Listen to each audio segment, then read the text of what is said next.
you adopt good agile and software development processes as your startup scale? This is a question in the mind of many startups teams. You're in luck today, as in this episode, I'm talking to an exceptional woman who has seen it all, both in the startup world and in large organizations. Meet Daniela Radu. With more than 11 years experience, Daniela has worked in various roles and companies of different sizes, from software engineer, engineering manager, agile coach, scrum master, you name it, she's done it. It's not a surprise to me that she founded Camgile, a software and management consultancy to support clients with building great software products and help them create environments for everyone to shine and create highly performing teams. In my words, a technical workplace playground. Welcome to the Mary Poppins of Startups live show. I'm Naili Makangu from Athena Leaders. As a tech consultant and startup advisor, I will answer live burning questions that you have on your way to Series A+. Subscribe and tune in every week for top tips and to meet amazing guests. More importantly, sit back, relax, and enjoy the show. Daniela, welcome to the Mary Poppins of Startups live show. How is it going today? Thank you, Naili, for the invitation. After that intro, I'm blushing. Thank you for having me here. I'm happy to share my experience. One of the questions that you see a lot, or I see a lot online, is this debate around Agile. Now we all know how important it is for organizations. Yet some people believe that Agile is easier for small teams and for startups rather than the big companies. Others think is the opposite, that Agile could be implemented a lot easier for big companies rather than small companies, especially startups. What are your views on that? Yeah, so Agile is not good just for companies, it's good for people. I think this is kind of where it started from. I mean, it's the individuals in the software world that have been, raising to this very pragmatic mindset at the end of the day. I came to Agile just through my own experience. So basically, when I've learned about it being formalized as a thing, I was like, of course, this is what exactly the challenges that I faced as a professional in the software industry, and it makes sense. These are, the right practical approaches to how to deal with building something that is meaningful to your customers. So yes, in terms of where it's easiest adopted, I would say that it is more naturally fit to the small teams who find it easier to collaborate and be one single flat team. When it comes to bigger companies, it becomes a bit more challenging to structure the workload in such a way, or divide, if you want, the product in a way that makes sense to still give the independence to those individual teams to be autonomous and deliver at their own pace the part of the product that they are responsible for. So yeah, Agile is more naturally associated with startups because it's this mindset of flat hierarchy where everyone is, adding their best contribution. It's we're talking about cross-functional teams as well, where there is this common vision and a common pool for something to be delivered in an incremental way, while keeping in touch with the reality of the market and gaining that validation that you're on track, you're delivering something that is relevant and meaningful to your customers. So yeah, all that collaboration is much easier when you're talking about a self-sufficient team. If you're looking at scaling for a bigger organization, that's where organizations actually struggle, because you're talking about structuring essentially your offering into streams of micro products that can be self-sufficient in terms of their delivery. Yeah, and also it depends on the type of the big companies, because I find those who are very technical minded from the start tend to adapt really well. And this idea of cross-functional team comes naturally to them, rather than companies that are now adapting Agile or have been over the last years that struggle with that. So one thing I also love mentioning, especially when we talk about the pace of delivery and the fact that you can move a bit faster with Agile, what are your stance on documentation? Because this is one of the things that a lot of people who struggle with Agile, or in terms of the understanding what they actually mean to work as a cross-functional team and delivering frequently, there is a feeling that let's just go and make something happen, where for others, they go, oh no, what about upfront planning, documentation, and all of that good stuff? So how do you deal with that? Yeah, so when it comes to documentation, I think it comes down to focusing the 20% of the effort for the 80% of the value, so basically achieving as much as is worth documenting in as little time as possible. It comes with that maturity that you gain from working in the industry and selecting what's still relevant. There is a risk of overdoing it and spending too much time in documenting things that will soon become redundant or irrelevant. So I think it takes a bit of practice and maturity in the practices to identify those details that are so important to document, that are useful for your future self, as I say to the developers I work with. We are all humans. We take decisions, then forget. Is some things that are important decisions are worth documenting and coming back to them. When revisiting that piece of code is worth having it there flagged as an important point, which was worth taking the time to document. So yeah, I mean, I worked with industries like I've worked in medical visualization software. That's where documentation, testing, all of these non-functional requirements are super important. And I like to think that I've picked up what's good from all of the industries. I don't want to go to that extreme, to document to the nth degree, because if you want, the world of other applications is a lot more flexible, and in that case, if your product continues changing, then you are essentially wasting your time documenting too much, things that are likely to change. But the important decisions, I think, is worth capturing. So yeah, it's the 80-20 rule that I think answers your question. Yes. Yeah, no, I love your perspective on that, because I think you're absolutely right. It's important to document, but it depends on how much you do, especially in a moving environment. And as you mentioned, medical, the more regulated your environment is, the more, yes, you need to kind of spend a little bit more time upfront documenting. So when you kind of you work with a startup, for example, and you see that things are going okay, but maybe they could be improved, what are some of the challenges and issues that you've seen when you first get into a company and you think, okay, we need to improve the maturity of the company in terms of the tech aspects, product, software, and you need to do X, Y, Z. So what are the first things you help a company with when you just land? First, we're going to look at startup first. So what are the first things you help startups with when you get into their companies? So I guess I'm lucky in the sense that when I am brought in, there is an acknowledgement of the fact that there is need for help. So when you start from that mindset of continuous improvement, and you actually get someone external to help you with that, I think there's a lot more receptiveness to the ideas and improvement suggestions that I have to bring to the table. But yeah, there will be cases where I'm rocking the boat too hard, and sometimes I have to kind of take a more balanced approach. Depends. I mean, I will be trying things, and depending on how the environment, the ecosystem responds, I will also adapt my strategy to essentially bring them on the right track, bring that fresh perspective, those sort of ideas that they haven't really considered up to that point in time, and apply them with their support. But yeah, there is a need for basically selling those ideas as well.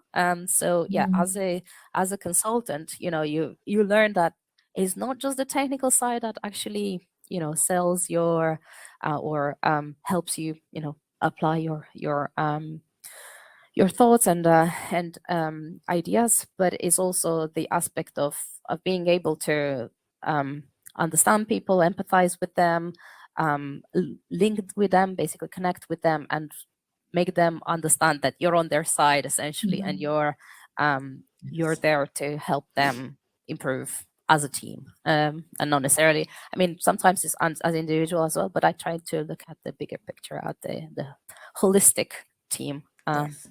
approach. And I think that's very important, because sometimes one of the reasons why a company, whether it's a startup or a large company, they might not be productive, it's not just because they don't have the right processes or tools per se. Because I see a lot of people, they love to invest. Let's buy this new tool and everything's going to be great. But if you don't look at how you're structuring, how you're communicating, how motivated or not motivated people are, and look at that aspect, then thanks for spending the money, but that might not be the fix that you need to help you with your velocity. That's right. Yeah, absolutely. Sometimes, you can have the most brilliant people, but if there are no bridges between them, there's not that union to make them perform well together. The sum of the parts of what each individual can contribute is not as good as it can be if there is any gap of communication or misalignment. Or, I mean, sometimes, people can think that they are on the same page, but actually by listening them speaking, you realize that one is coming at it from a different angle. And it does help to have that technical perspective, because you can understand their language as well, and point out when they're actually diverging, when they think they are agreeing. So yeah, pointing that is helpful to clients, I mean to teams, to get on the right track and be more productive. So how do you do that concretely? Do you have any tricks or tips, or kind of your go-to exercise to help unify the vision of different members of the team, especially when you are dealing with some type of challenges? It could be whether it's how they're working, whether it's a feature that they're building. Is there anything that you do when you start working with teams to really unify them or encourage them to see what other people are seeing differently? I tend to first listen to what's already in place, and then try to basically establish the regular feedback loop, which you get in Scrum, where you do some planning, do some work, you listen. I sit in and listen to those events and see how the interactions between people go, and I basically intervene when I think there's something not quite. I mean, I just share an opinion, a bit like being one of them, basically being like being another developer who has a contribution to add. And I think that helps, treating it as a peer. It does help to kind of establish a connection with them. I'm not coming in as I mean, for the members of the team, I'm another developer, right? I mean, I can speak their language, I can understand what they're talking about, and so on. Yes, for the management team, I'm doing more consultancy and a different kind of engagement with them. But with the development team, I like to feel like I'm back in the old days when I was a developer myself, and speak from equal basically to them. Yeah, I love those moments where you get to roll up your sleeve and wear the engineering hat. It's interesting what you're talking about as well, and I think this is another skill set that, especially for engineers as they're growing up the ladder, being able to interpret and translate between the engineering world and what is needed, and be jumping in part of the team, and also the management world, because what they need sometimes. Both teams need the same thing, but the words that they will use, their focus, their vision. One is more on budget and use on the customer, and the other one is clean codes and users as well, and features. So it's good that at least they have you in between as a bit of a bridge as well. Yeah, you'll be surprised how big of a gap this is, and how it's something that is so hard to automate or to find a silver bullet for. It just it's a skill that develops by experiencing both worlds and being willing to stretch in both directions, because this is another thing. Many developers enjoy being in front of their keyboard and developing brilliant code. Other developers, like myself, I guess I was somewhat frustrated by projects where it didn't take off because it didn't essentially have that connection with the market and that regular feedback from the customer. So it basically diverged from what it should have been, and that was essentially wasted effort. And that's when basically I realized that that is a big gap that needs filling. I mean, that's a lot of budget, a lot of time from people wasted into a direction that could have been a lot more efficient. Should there have been someone who could have basically reconnected it to the reality and brought it into a more agile mindset, if you wish, and less of a ring-fenced kind of research project development on the side activity. Yeah, then this is something that I see a lot, especially when I work with technically minded founders, because they do have the ability to build the software, and there's a lot of emphasis on making sure that I have the best MVP with all of the feature, which at this point you actually start wondering whether it's still an MVP. Yet when it comes to the customer research feedback, getting the user to try, that is lacking. And again, the cross-functional aspect of the teams, which is needed for Agile, doesn't kind of exist as well. So that really causes problem in startups wanting to move faster, but focusing really on the technology and forgetting the other part, which is, well, the user and product market fit. Yeah, it's interesting. People say that with Agile you move faster. I think overall you do move faster, but practically you're moving at the same pace. You just focus on what's important and what's relevant. That is basically so. So if you look at the big picture, yes, it does look like you're kind of moving closer to the target and building something meaningful and relevant for your audience. At a faster pace, but all you're essentially doing is you're just correcting your track along the way, and you're not drifting and wasting energy on directions that are less relevant. And this is easier for products that are have a relatively straightforward offering where you can have that engagement with the customer, with an early adopter. It's a lot more complicated for complex projects where you need that vision, you need a lot of things coming together before the whole thing is bringing any value to anyone. So for instance, in my last employment, or Origami Energy are building this optimization platform for the energy sector.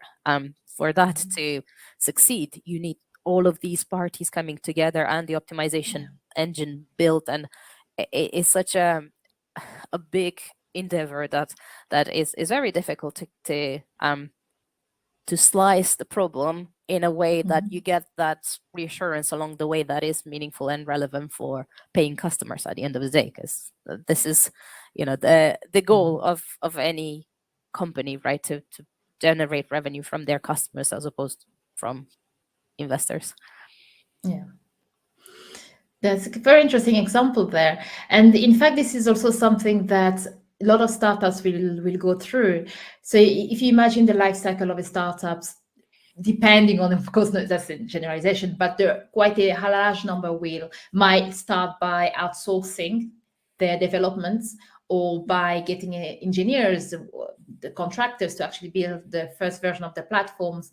And as they grow, they will eventually bring in-house. And one of the issues that happens there is refactoring and they're actually even looking at the code base. Now, if you are not from a technical background, or even if you are, you might not have the time to actually look at and evaluate the quality of the code base. So have you ever been in a situation where you've, because I know you've worked with startup before, but have you ever been in a situation where you've been called in and you look at the code base and says, right, we now need to juggle this aspect of refactoring because we need that to move forward in the future, but also continue to provide value for the user out there, especially if there's something there before. So have you ever worked into the environments, and what was your experience? Yeah, so it wasn't quite in the context of bringing something in-house. I think, I mean, in the context I was working at the time, it was a sort of hybrid, part in-house resources, part external resources. But the context was second generation of the platform. So basically, the first one was known to have its problems. It was still doing its thing, operating on controlling energy assets. It was basically in the same employment. and we were basically looking at future-proofing it and preparing it for the cloud, splitting it into microservices, and putting it on Kubernetes, all of the good stuff. That was the trendy thing at the time. So yeah, so moving it from on-premises to the cloud was basically the refactoring need, and obviously at the same time preparing it for maintainability and all of the good stuff. So in that, I mean, it takes a good understanding of what your offer is and where the important what are the important selling points, because it's a very it's a prioritization exercise. I mean, you can't have them all from the beginning, and you need a very good structured mind to identify what are your the functions that you want to keep, maybe the ones that you want to add on top of what you already have, and then a migration plan as well. Because at least in our case, we had some functionality that was, with a lot of propping, was doing its job, but we wanted to add functionality. So we need to find ways to define interfaces and say this old stuff will behave like the new stuff, as in it will speak this language, will respect this contract. For now, we're relying on the old stuff, but at the future point in time, we will replace this with other microservices. So I guess it takes a bit of system thinking, if you want, but also understanding of a good understanding of your commercial offering, to be able to prioritize correctly and focus on the relevant bits. Obviously, there are challenges along the way. Things don't always go according to plan. So that's why it's important to have your priorities right, to know Yes. where your focus and energy goes. Welcome to the world of software. And one of the phrases that really made me laugh is when you say that you can't have it all at the same time. I mean, I'm just going to recall that. And every time a client asks me for this random number of features that need to squeeze into a space, I will play that back. And I think one of the things that's also very important is stakeholder management, whether it's your own clients, the client's team, the investors. I've worked in a company that brought me in to lead the product team, and they had 5 products running at the same time, as in 5 different streams, similar software, but there was a lot of difference in what they were building, with one software engineering team. And they were also wanted to launch a new AI product that will be based on data of a platform that they haven't even built yet. So when I first sat down, the first discussion, which was quite tough, is to go to the board and say, hold on a minute, let's go back to how you design and build software. And this is why, this funnel is never going to work. So how do you manage expectations when it comes to the senior stakeholders when they want it all, yet you really need to refactor and you need to kind of clean up the code base so that you can progress better in the future? Yeah, that's it's an interesting challenge, that one, because on one side you do want people to have that drive and energy and vision for growing something big. You don't want them to just plateau to saying, I just want this tiny thing and that's it, I can't think beyond that. It's good to have that long-term vision, and you want to sort of nurture that, but at the same time you need to create the expectation that realistically this is what you can achieve in this amount of time with this number of resources. So it is good to have that honest conversation, obviously in a diplomatic way, where you don't shatter their dreams. I mean, it's good to still feed that hope that is achievable, but in a longer time scale with added resources after you've maybe hired or gained more investment and added more people to the team and so on. It's their responsibility as well as leaders to not overwork their team. It's not something that just us as consultants can deliver. It will heavily rely on their team to be able to sustain that delivery pace and maintenance going forward. So yeah, I think it's worth touching on that angle of how their team feels if they get buy-in into that vision, because that's very important. I mean, we come and go, right, as consultants, Yeah. but they want to build a healthy team that will continue supporting that product. So yeah, I think it's any leader's responsibility to protect their team as well. And this is one of the approaches that is very common in Agile, to have the team estimate.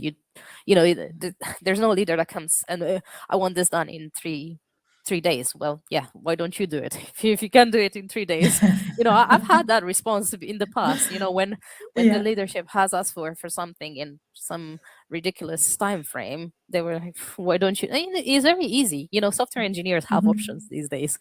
They can easily find other places to work in. You don't want to create this toxic environment where they feel pressure to work day and night to have to meet some crazy unrealistic expectations. So yeah, I think you need to basically touch on that angle as well, that it's in their interest to keep their team maybe a slightly outside of their comfort zone, but not wildly outside of their comfort zone, because that will not benefit them in the long run. I'm completely with you on that. And in fact, I just had last week I did a discussion with a client. We were mapping the next version of his product, and he's like, we need to do this and this and this and that. We've got 6 months. And I always start with smiling and nodding and writing down, with the swan effects, right? When you press on Zoom is great because they look at you very calm, and then you're like, oh God, I'm gonna have to have the discussions. And then it's kind of, as you rightly said, how do we ensure that the capacity and what we are planning, of course, yes, it will stretch the team, but is it also unrealistic? And every time I'm with a client, before I can even give an estimate, I always believe that it's important to circle back with the team that will actually build the software, get an idea, a discussion, and estimate what can we play with, whether you use different types of sizing, but really get them on board, because yes, I'm committing myself to delivering this, but I'm committing my team to deliver this as well. So it's important that the founders, especially non-technical background, get used to, whether you want to sit in those discussions, you might not have to, but at least do ask the questions and the involvement of the team, whether it was an estimate, just like, well, this is what we think, or at least they discussed it. And of course, when it comes to software, estimates is always a gray area, because you never know what you're going to find out, especially for a platform that's already been built. But I believe that this exercise is really important. Those questions are important to be asked before even committing to or even accepting the estimates that have been provided by a team. Yeah, and one, as you were talking, one thought that came to mind is that important element of bringing the maybe the commercial person in touch with the technical team and mediating a conversation where if the technical team says, oh, this is crazy, this will take years, you can at least start a conversation on what parts are difficult, because sometimes it can prove that what they think is the difficult part. It's not as important from a commercial point of view, and maybe there's a bit of negotiation that can happen where the commercial person can say, actually, that's something that we can let go of. That's not as important. If we have this, it comes down to that priority and understanding your product and where the challenges are in building your product. So if you want, building that bridge, that communication bridge between the two sides of the business, and getting them to understand each other's point of view and maybe coming to some common ground where it benefits them all, then that's something that can actually move things forward quicker. Having the team working on what's relevant and maybe meeting some time scales as well in the process. It's a great point to bring up. And I think that's one of the mistakes I've seen a lot in technical teams, or you can have a cross-functional team, but that might not actually have the commercial or a representative from the commercial team when it comes to the big discussions, when it, talking about the scope or even discussion of what needs to be built. Yeah, I think that's a trick that they're missing. So if you ever in a situation, anyone listening right now, and you feel like, wow, there's a lot of work to do, how do you prioritize for your clients? Well, speak to the person that speaks to clients on a regular basis, and now we'll also sell the features to the clients. And whilst we're on that point, if you are enjoying this conversation, please do make sure to put any comments or questions for myself and Daniela in the chat. And even if we don't answer you live today, we will find you, track you down, and answer you even in the chat later on. So no pressure, we can always get back to you. And do not forget to subscribe and share this episode with any other startup teams, and actually other as well big companies that are going through this journey of whether moving to an agile world or they want to grow their product and they feel a bit stuck. Daniela is here for us, so I'm sure she can also provide a lot more advice and support for anyone out there that needs that. In just looking at again in terms of the support and advice that team needs, earlier in this session, for those who missed, go back to the beginning, because we talked a lot about the maturity of a company and its impact in the way that they build the platform or their product. When you kind of start with working in a team, whether you do it for yourself or for others, what are your, I would say, top three tools that you like to use to help them to manage things like backlogs, plans, and communication between the different layers of teams? So we're talking management, we're talking the teams, and also external people who need information. Ooh. So just like in programming language, I like to believe that there's a right tool for the job. Commonly for backlog management, Jira has been my my common solution used across multiple projects. Obviously, I've used other Track and other sort of Twilio, I think, not Twilio, sorry, Trello, for smaller sort of backlogs. But yeah, I think Jira is the most fully fledged product when it comes to management of backlogs. I'm also a strong advocate for communication. I don't think just a daily stand-up is the point for the team to communicate.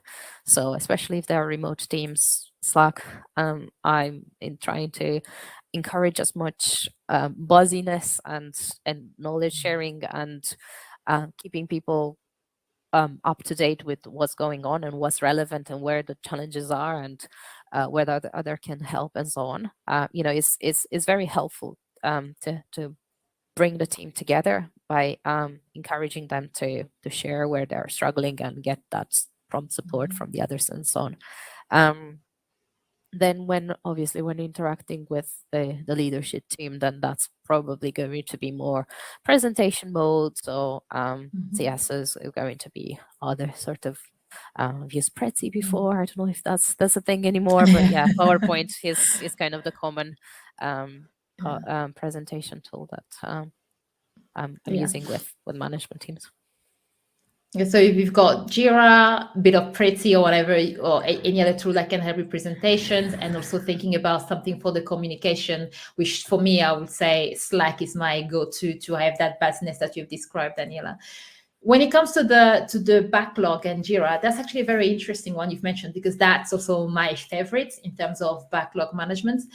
Sometimes though, there is a little bit of a friction when you, let's say, if you wanted to share some of aspect of the backlog for people who are not in as part of the product or the development team, because I think Jira works well for us working with the engineers. But if you want to share what are the upcoming features, or what are the, like, even a high level summary of the features, so that people like the marketing teams are aware, the commercial teams are aware, then that's when you kind of need something else.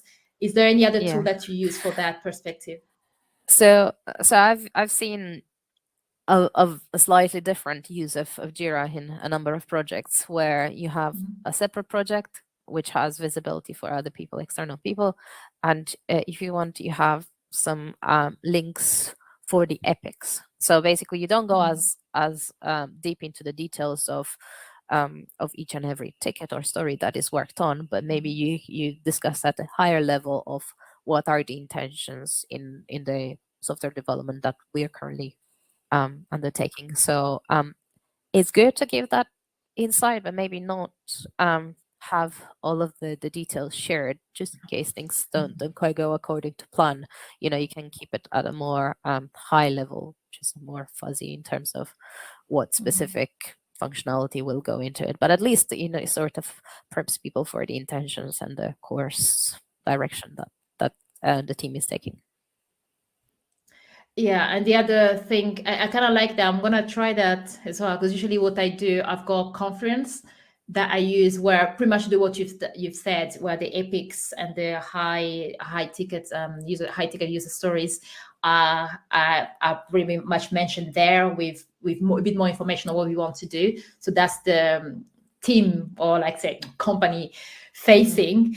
One thing that's also very interesting when it comes to sharing this, and I think I would like to mention it for anybody that work in startups or watching this, but they might not be engineers, you kind of need to read as well, because there's always this pressure of, oh, technical people, you are not sharing information. And then when we share, like, oh, wow, there's so much to read. I'm like, there's a level to which I can summarize. And then the next level summary will be the PowerPoints.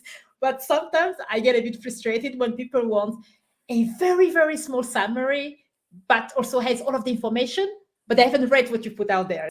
When you work with a company, what are the top 3 things that or your favorite 3 things that you like to make sure that they have in place to have a good software development practices, whether it's by continuous integrations, whether by the way they plan, or whichever aspect you think, if I only have a few weeks with them, I really want them to work on those 3 things and do it well.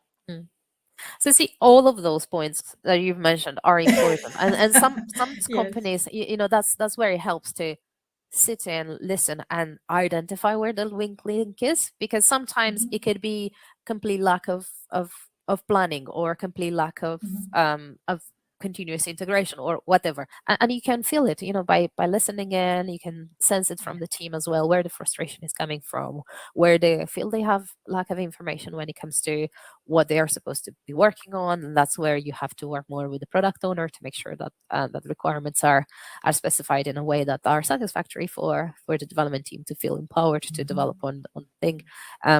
If the challenges are on the other side, maybe on the quality, on the maybe integration with the other teams, that's where, you know, you would put more emphasis on the continuous integration tools. One thing that I care a lot about when it comes to the inner coordination, collaboration within the team, is, you mentioned the Atlassian tools basically have really good integration between them.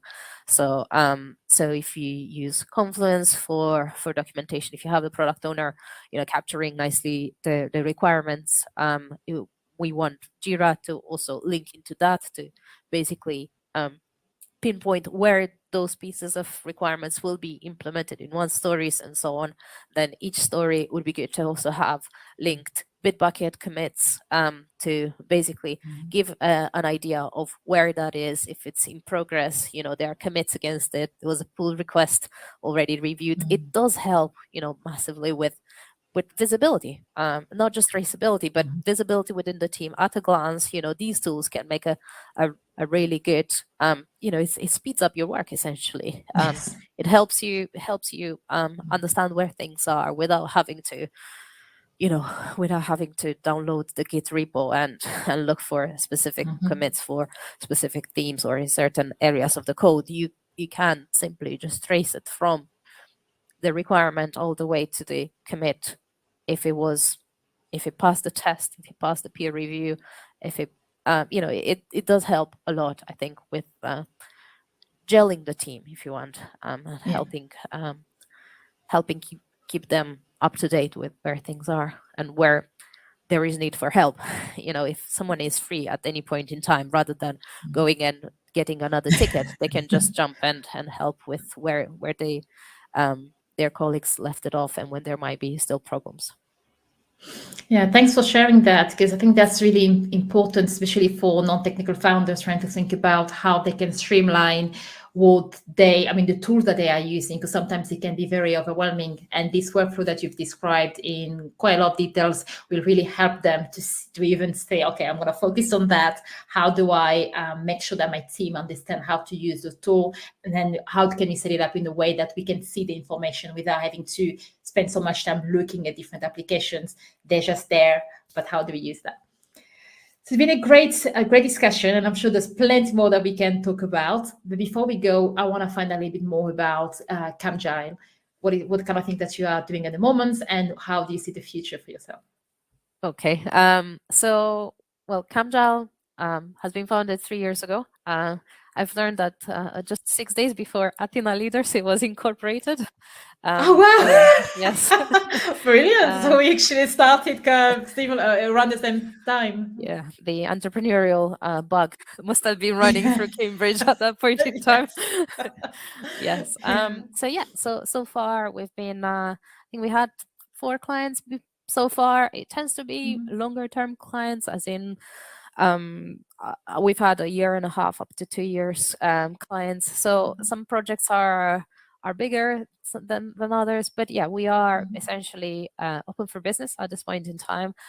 Both me and my co-director have quite a wide skill set from managing technical teams, software development, electronics, semiconductors. So my co-director is an electronics engineer, actually, but he's been doing great at stretching into the software world as well. So yeah, I think this is one of the joys of consulting. You get to experience quite a wide range of applications, of transferable skills, and yeah, it's we've been fortunate enough to see a lot and have a lot to offer as well. So yeah, we're looking forward to taking more clients, and basically looking for those win-win opportunities where we can apply our knowledge and skills and help clients grow at the pace that they would expect to grow. Oh, brilliant. Well, I mean, for anyone out there, especially if you're in the Cambridge area, surrounding area, or beyond, the remote world working is expanding. Is fine. Yes. Daniela will find you wherever you are, and I'm sure that there's a lot of values that you can provide. So just before we go, one final, whether it's an advice, a tip, or a thought, one final thing that you want to share to our audience when it comes to really doing what you're passionate about, is really about helping teams be highly performing and effective whilst they're building their product. Okay. Well, I think, my general motto is life is too short for inefficiency. So if people are having that mindset, if using their time wisely and taking the most practical decisions that they can take, and this often leads to becoming, to focusing on what's important and becoming highly effective at what you're doing. It's one other thing that helped me a lot is basically doing your best at any point in time. You don't know when that comes back as a favor point. I mean, I've had ex-colleagues that have seen my work ethic and have later on recommended me for client work. That was basically unexpected, but it's just down to how these investments of time and energy and effort actually pay off in the long run. So I think that's also something quite useful to bear in mind, that it's worth putting your all and doing your best at that point in time in what you believe. So I'm sure it will pay off long term. Brilliant. There we go. Work with your heart and do your best wherever you are, and that will pay off in time. Thanks a lot, Daniela, for being an amazing guest. And for anyone watching, if you have any questions, I've said before, #AthenaLeaders, feel free to connect with me and with Daniela. You'll find more information in the show notes. And in the meantime, one thing that actually I would like to mention, we're running a mentoring sessions starting pretty much in December, and we're going to have more next year. So if you are a startup out there that are looking for a bit of mentoring, do come and check us out. If you don't think it's find anything, get in touch with me on LinkedIn. I will give you all the links that you need. It's not just me. I've got together a team of fantastic people in tech from very different areas. So whatever your problem, I'm sure one of us will be able to give you some tips on how to continue building your product and to grow your tech team as well. In the meantime, don't forget, dream, build, play. Let's design a happy and productive workplace playground together.